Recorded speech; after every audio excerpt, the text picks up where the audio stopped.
आप देख रहे हैं गंभीर न्यूज और मैं हूं आपका दोस्त संजीव गंभीर। महेश्वरी जी, मेरे दर्शक खासतौर से वह माताएं देख रही हैं जो गर्भ धारण कर चुकी हैं, जानना चाहेंगी बदलते मौसम में किन बातों का विशेष ध्यान रखें। डॉक्टर शालिनी माहेश्वरी जी। देखिए, जैसे मौसम अभी ठंडा हो रहा है तो सबसे ज़्यादा ज़रूरी है कि हम अपने आसपास के वातावरण को और तापमान को अपने शरीर के हिसाब से बना के रखें। स्पेशली जो प्रेग्नेंट लेडीज या गर्भवती महिलाएं हैं उनके लिए ये हिदायत रहती है कि आप बहुत अधिक ठंड में ना निकलें, बहुत अधिक गर्मी में ना निकलें। अब इस मौसम की अगर हम बात करते हैं तो उनको अपना खाना पीना इस तरह से रखना चाहिए कि उनका पेट साफ रहे। जाड़ों में क्या होता है, लोग पानी पीना कम कर देते हैं क्योंकि ठंड होती है तो पानी नहीं पीते। तो मेरी सलाह यह है कि उनको अपने गुनगुने पेय पदार्थ बनाएं, जैसे चाय है, हल्की फुल्की कॉफ़ी है या सूप है, उसमें मक्खन घी वगैरह डाल के पिए। घी से जितनी भी सब्जियां बनती है उसमें गर्म गुनगुना ताज़ा घी डालें, जिनका भी अपना बजट के अनुसार। उससे ये रहता है कि जोड़ ठीक रहते हैं, ठंड कम लगती है और आपका तापमान शरीर का अपना नॉर्मल बना रहता है। जितनी हरी पत्तेदार सब्जियां जो इस मौसम में आ रही हैं, जैसे बथुआ, मेथी, पालक, सब इस मौसम में अच्छी मात्रा में आता है। चुकंदर, गाजर, ये सब चीजें उनको अपनी सब्जियों में डालना है। भरवा पराठे खाएं जिससे वेजिटेबल भी पहुंचे और सब्जी भी पहुंचे।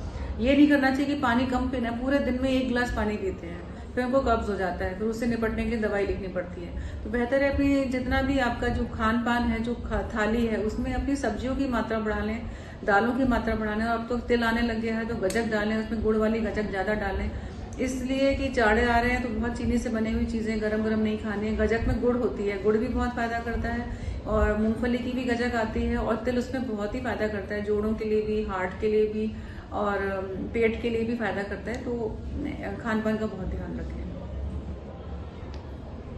जो जाड़ों में कपड़े पहनने वाले होते हैं उसमें कोशिश करना चाहिए कि हम पूरी आस्तीन के कपड़े पहने, पैरों में मोजे अक्सर करके पहन के ही रखें, क्योंकि ज्यादातर ठंड तलवों से और पैरों से लगती है। और जो हमारी कोहनी के ऊपर का जो एरिया होता है, जो एल्बो के ऊपर होता है, इससे सबसे ज्यादा टेम्परेचर हमारा चेंज होता है। या तो हमें गर्मी लगेगी या ठंड लगेगी। तो गर्मियों में बोला जाता है कि कोहनी से ऊपर तक की बाहों के कपड़े पहने, लेकिन जाड़ों में बोला जाता है कि कोहनी से नीचे तक के कपड़े पहने, क्योंकि जो टेम्परेचर कंट्रोल के एरियाज होते हैं वो ये भी होते हैं। तो मुझे ऐसा लगता है कि जाड़ों में थोड़ा अलग तरीके के कपड़े उनको पहनना चाहिए। हमेशा अपनी कोहनी को ढक के रखें और तो उनको ठंड कम लगेगी, परेशानियां कम होंगी।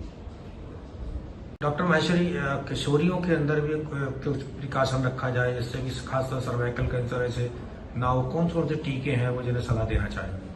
सर्वाइकल कैंसर का मतलब होता है, देखिए सर्वाइकल से लोग कंफ्यूज हो जाते हैं कि सर्वाइकल जो गले में प्रॉब्लम हो जाती है, सर्वाइकल उसको बोल देते हैं। तो दोनों तरीके का सर्वाइकल होता है। एक होता है सर्वाइकल स्पॉन्डिलाइटिस, मतलब गर्दन में दर्द होना, चक्कर आना। दूसरा होता है सर्वाइकल कैंसर, यानी सर्वाइकल का मतलब गर्भाशय के मुंह का कैंसर। तो जो भी स्त्रियां, लड़कियां, बच्चियां हैं उनके लिए जानकारी है कि सही उम्र, इसके टीका आ गया है, उसको लगाने की सही उम्र 10 वर्ष से शुरू होती है, लगभग 40-45 साल तक लगाई जाती है। तो इसका टीकाकरण का जो खुराक होता है वो 3 इंजेक्शन लगते हैं, पहले महीने में, उसके बाद 2 महीने के बाद, उसके बाद 6 महीने के बाद। 0, 2 और 6 की इसकी डोज होती है।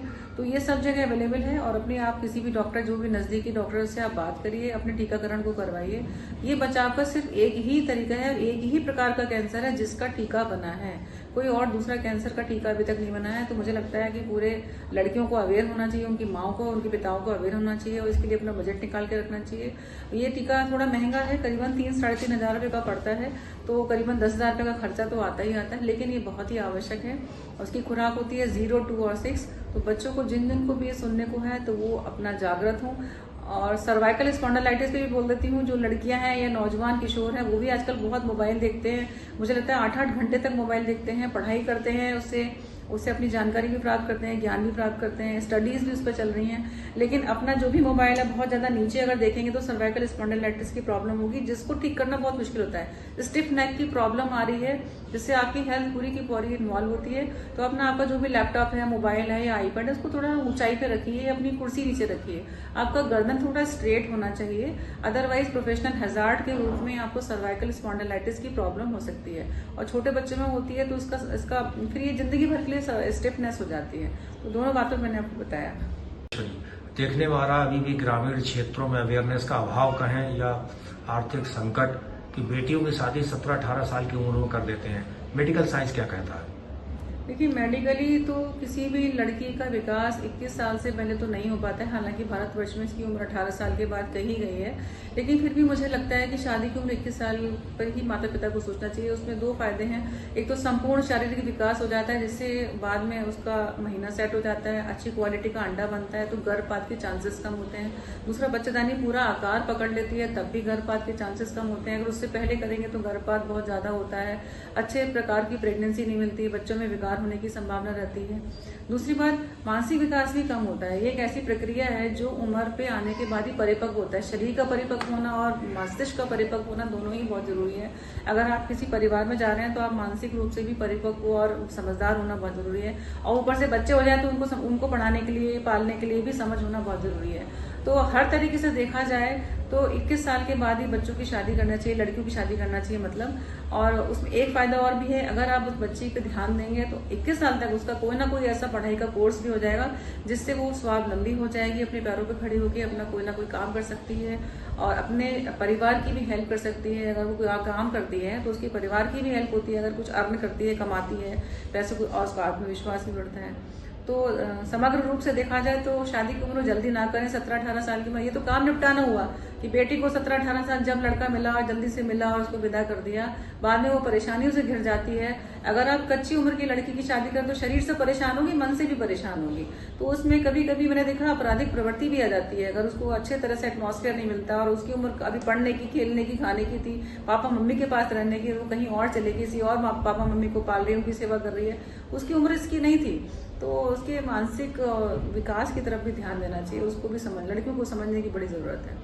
शालिनी माहेश्वरी, आप शहर की बहुत नामचीन गायनेकोलॉजिस्ट हैं। दर्शक हमारे जानना चाहते हैं आपका चिकित्सीय क्षेत्र में से पहले सफरनामा, प्राइमरी, माध्यमिक, फिर ग्रेजुएशन, पीजी क्या रहा और कैसे, कब, किस समय गंगासील अस्पताल में मिलती हैं?